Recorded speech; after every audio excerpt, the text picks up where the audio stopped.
Una de las principales críticas que la gente hace al llegar aquí a los Estados Unidos es la calidad de la comida, especialmente los europeos cuando vienen a Estados Unidos. A menudo se sorprenden mucho al descubrir lo procesada que es en realidad la dieta estadounidense. Solo como un ejemplo de miles, aquí tiene dos productos comparables uno al lado del otro. A la izquierda tiene la avena instantánea Quaker Oats para el mercado estadounidense y a la derecha tiene la avena instantánea Quaker Oats para el Reino Unido. Al comparar los ingredientes entre estas dos, revela bastante, porque no solo la versión estadounidense de ese producto tiene una plétora de químicos aleatorios, aditivos y colorantes aleatorios que la versión del Reino Unido no tiene. Pero más allá de eso, si estudia los ingredientes, notará que la versión estadounidense de este producto no contiene fresas. Ambos productos se comercializan como avena de fresa, mientras que la versión del Reino Unido contiene frutas liofilizadas. La versión estadounidense contiene sabores artificiales de fresa, y nuevamente, este ejemplo de avena es solo uno de miles de ejemplos similares. El mercado estadounidense está absolutamente saturado de alimentos procesados, así como de alimentos chatarra. Incluso la mayoría de las personas entienden intuitivamente que los alimentos procesados no son tan buenos para ellos como los alimentos integrales, pero hasta ahora hay una falta real de estudios científicos para confirmar esa sospecha. Hubo algunos estudios que relacionaron los alimentos procesados con mala salud y algunas enfermedades específicas, pero no hubo una revisión exhaustiva que pueda proporcionar una evaluación amplia de todas las evidencias en este ámbito en particular. Por lo tanto, para cerrar esa brecha, cito, los investigadores llevaron a cabo una revisión paraguas, un resumen de evidencias de alto nivel, de 45 meta-análisis agrupados distintos, provenientes de 14 artículos de revisión que asociaban los alimentos ultraprocesados con resultados adversos para la salud. Los artículos de revisión fueron publicados en los últimos 3 años y participaron 9.900.000 personas. Estos investigadores realizaron un estudio y lo publicaron recientemente en las páginas del British Medical Journal. Se titula Exposición alimentaria y resultados adversos para la salud. Revisión paraguas de metaanálisis epidemiológicos. Es el estudio de revisión por pares más grande de su tipo, y lo que los investigadores hicieron aquí fue tomar 14 estudios diferentes que ya habían sido publicados y llevar a cabo un gran metaanálisis con el fin de determinar la relación entre los alimentos ultraprocesados y los efectos adversos para la salud en general. Lo que encontraron fue realmente fascinante, por decirlo menos. Así que vamos a analizarlo juntos. Para empezar, debido a que estos investigadores estaban tratando con tantos estudios diferentes publicados en los últimos 3 años, necesitaban sincronizar la terminología para tener una comparación real de manzanas con manzanas. Por lo tanto, en términos de definir qué constituye realmente un alimento procesado, así como un alimento ultraprocesado, utilizaron el sistema de clasificación de alimentos NOVA.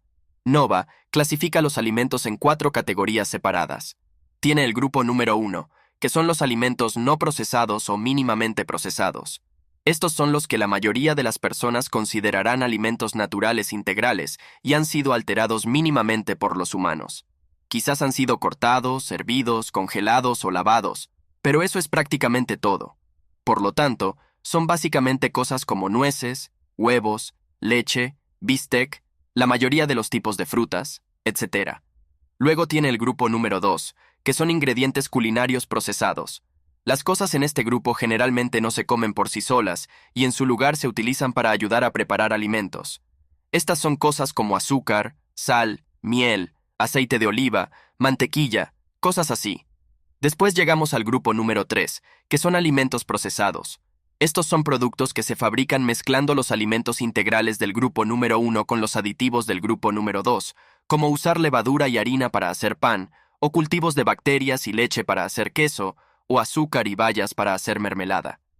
Todas estas cosas se clasifican como alimentos procesados, y luego el último nivel es el grupo número 4, que son alimentos ultraprocesados. Estos son productos que son formulaciones completamente industriales y están hechos casi en su totalidad a partir de sustancias que provienen de alimentos o que se sintetizan en un laboratorio. Lo que significa que el grupo número 4 consiste en alimentos que contienen pocos o ningún alimento integral y realmente no puede hacer este tipo de cosas en casa.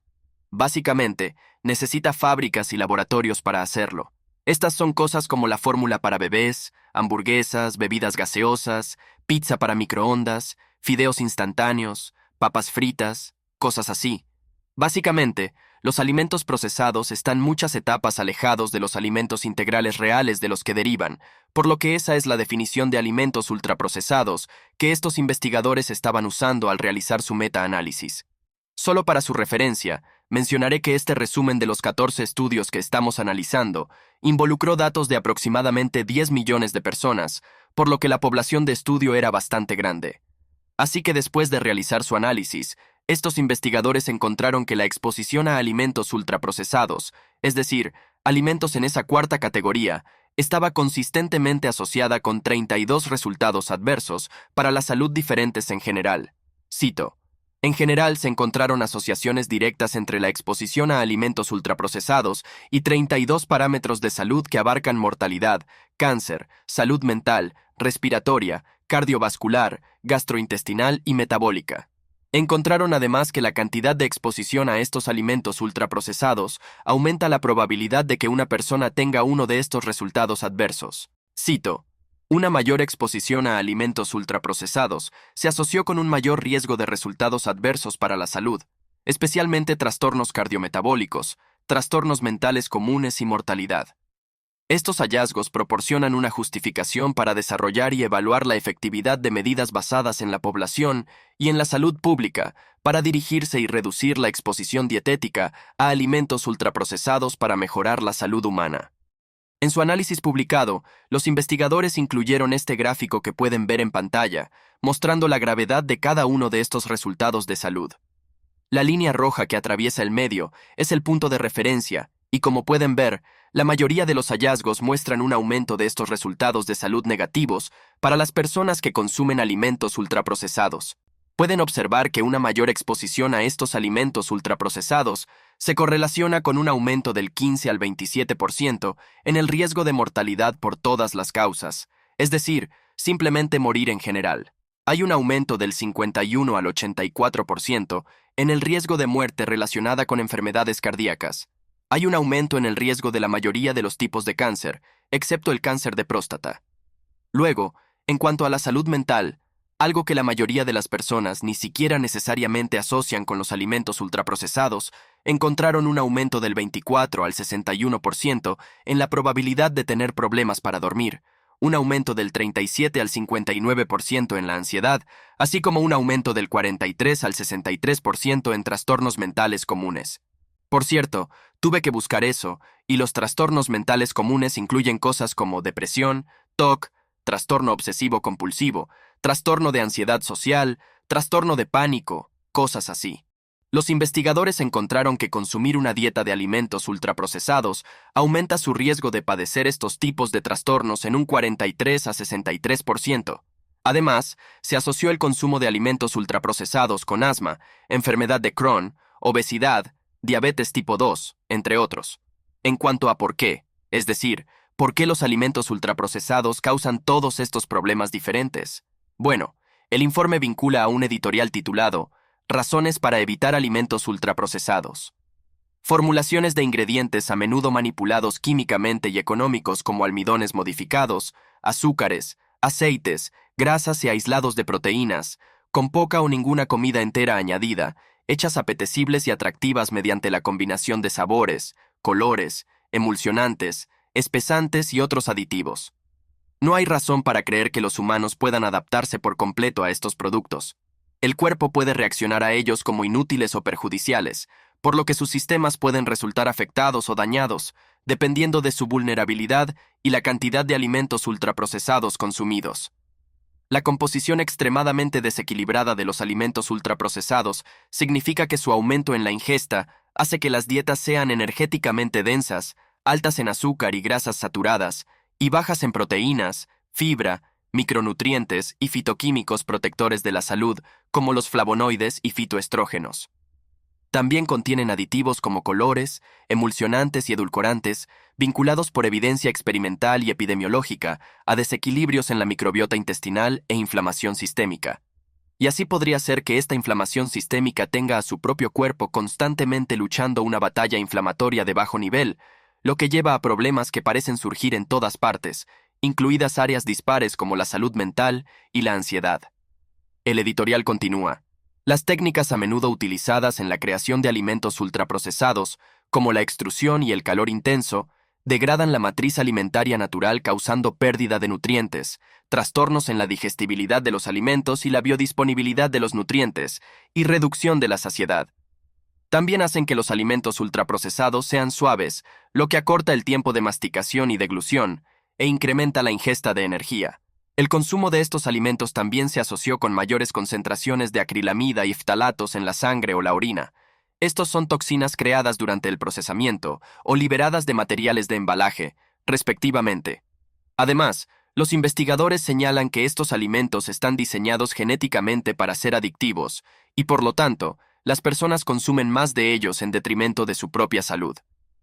Los alimentos ultraprocesados están diseñados para ser altamente deseables, combinando azúcar, grasa y sal para maximizar la recompensa y añadiendo sabores que inducen a comer cuando no se tiene hambre.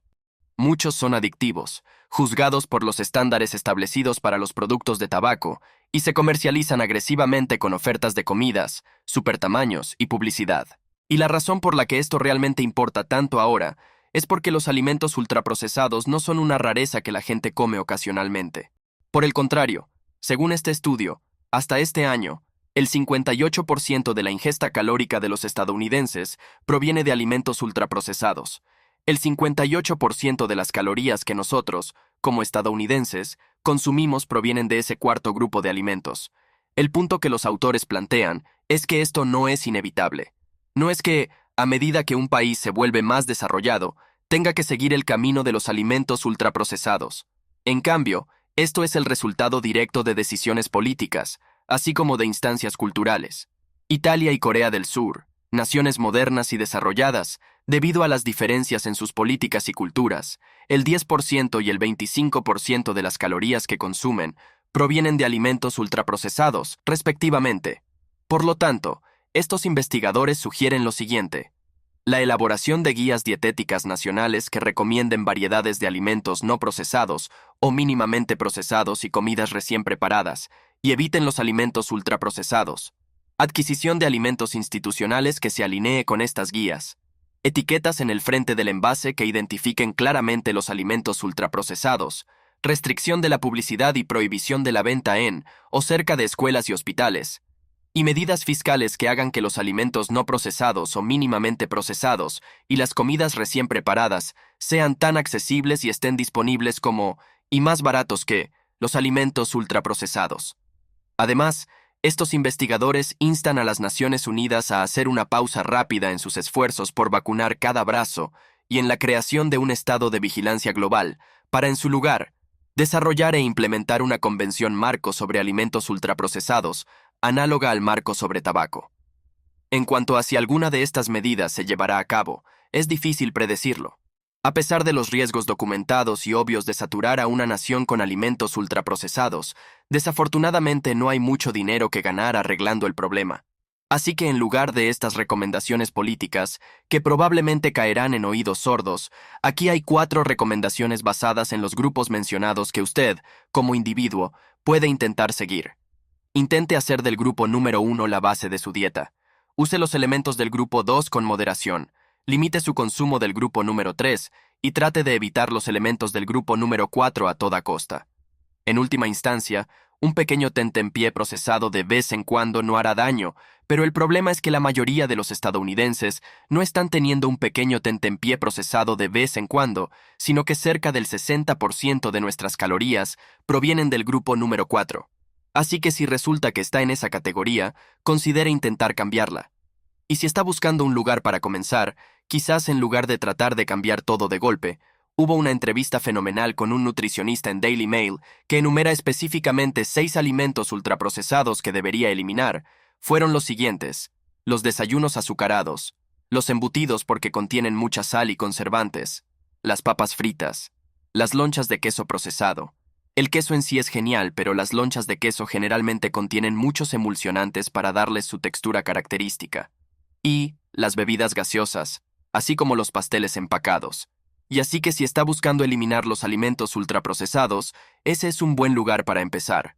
Además, si le gusta profundizar en el tema, recomiendo mucho este libro, Personas ultraprocesadas, por Chris Van Tulleken.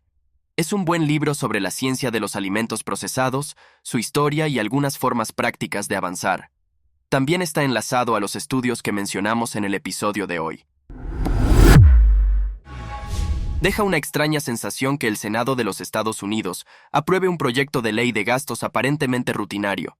El presidente Joe Biden lo firme y se evite el cierre del gobierno, pero después, uno se entere de que oculto en sus profundidades de este proyecto de ley aparentemente inocuo hay una disposición para rastrear el ganado bovino.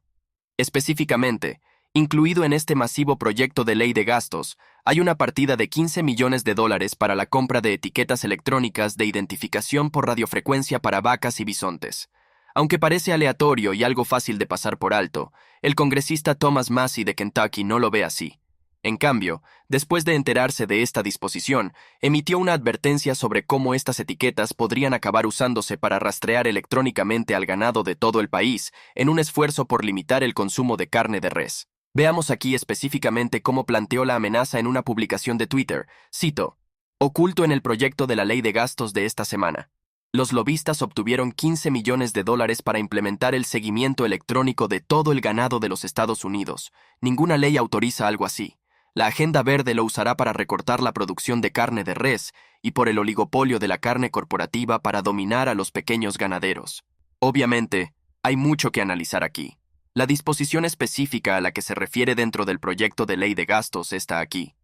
Es un párrafo corto que es increíblemente fácil de pasar por alto, especialmente dado el hecho de que el proyecto real de ley de gastos es extenso. Pero aquí está lo que dice el párrafo relevante. El acuerdo instruye al departamento a seguir proporcionando las etiquetas y la infraestructura relacionada necesaria para cumplir con la regla federal de rastreabilidad de enfermedades animales, incluyendo no menos de $15 millones para etiquetas de identificación electrónica y la infraestructura relacionada necesaria para que los interesados cumplan con la regla propuesta, uso de etiquetas de identificación electrónica como identificación oficial en ganado y bisontes, en caso de que esa regla sea finalizada. Ahora desglosemos lo que esto realmente significa en un lenguaje claro, para darle una idea real de lo que está sucediendo aquí. Para empezar, en el año 2013, el USDA aprobó una regla llamada la Regla Federal de Trazabilidad de Enfermedades Animales. Solo para su referencia general, aunque técnicamente se llama una regla administrativa, en realidad tiene fuerza de ley porque, tal como está, las reglas que son creadas de esta manera por agencias federales, como por ejemplo el USDA, en términos prácticos, tienen el mismo poder que las leyes. Puede llamarlas leyes creadas por personas por las que nunca votamos. Esto se llama la doctrina de la deferencia de Chevron, y en este momento está siendo desafiada en la Corte Suprema de los Estados Unidos, pero hasta el momento así es como funciona. Volviendo a la regla real, como su nombre sugiere, el propósito de esa regla en particular era poder rastrear el ganado a través de las líneas estatales para limitar los brotes de enfermedades. Así es como se describe en el registro federal. Bajo esta regla, a menos que se indique lo contrario, el ganado perteneciente a especies cubiertas por los reglamentos que se muevan interestatalmente debe ser oficialmente identificado y acompañado por un certificado interestatal de inspección veterinaria.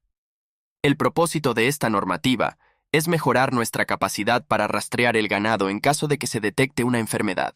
Y así, esta regla en particular se refiere al movimiento de ganado de un estado a otro. Cubre muchas especies, incluyendo cerdos, cabras, caballos, aves de corral, vacas y bisontes. En cuanto a las vacas y los bisontes específicamente, esto es lo que dice en parte relevante. Cito: los requisitos cubrirían a todos los bovinos y bisontes sexualmente intactos de 18 meses en adelante, bovinos lecheros de cualquier edad, y bovinos y bisontes de cualquier edad utilizados para rodeos, eventos recreativos, espectáculos o exposiciones. Debido a que tienden a vivir más tiempo que el ganado de engorde, se mueven más y tienen más oportunidades de mezclarse, presentando así un mayor riesgo de propagación de enfermedades. Por lo tanto, quiero resaltar de inmediato que la afirmación del congresista Massie de que todo el ganado en Estados Unidos será rastreado no es precisa. Bajo el marco actual, las vacas que no se mueven a través de las líneas estatales, así como en ganado de engorde, en realidad no serán rastreados. Y solo para su referencia, por el ganado de engorde se refieren a los jóvenes menores de 18 meses que se están engordando en los comederos. En cuanto al suministro de alimentos, son principalmente las vacas lecheras y el ganado mayor de 18 meses que se mueven a través de las líneas estatales los que están cubiertos por esta regla en particular. Y así, desde el año 2013, la forma en que se ha rastreado el ganado bajo esta regla es a través de una etiqueta de identificación de 11 dígitos que se adjunta a su oreja, lo que significa que para ser elegible para viajar interestatalmente, el ganado debe tener estas etiquetas de 11 dígitos adjuntas a sus orejas y si realmente quiere leerlas, necesita acercarse bastante a la vaca para ver el número. Como puede imaginar, eso es bastante ineficiente y es difícil optimizar un proceso cuando está tratando con mucho ganado. Por eso, el año pasado, el USDA propuso una nueva regla, en realidad una enmienda a la regla existente.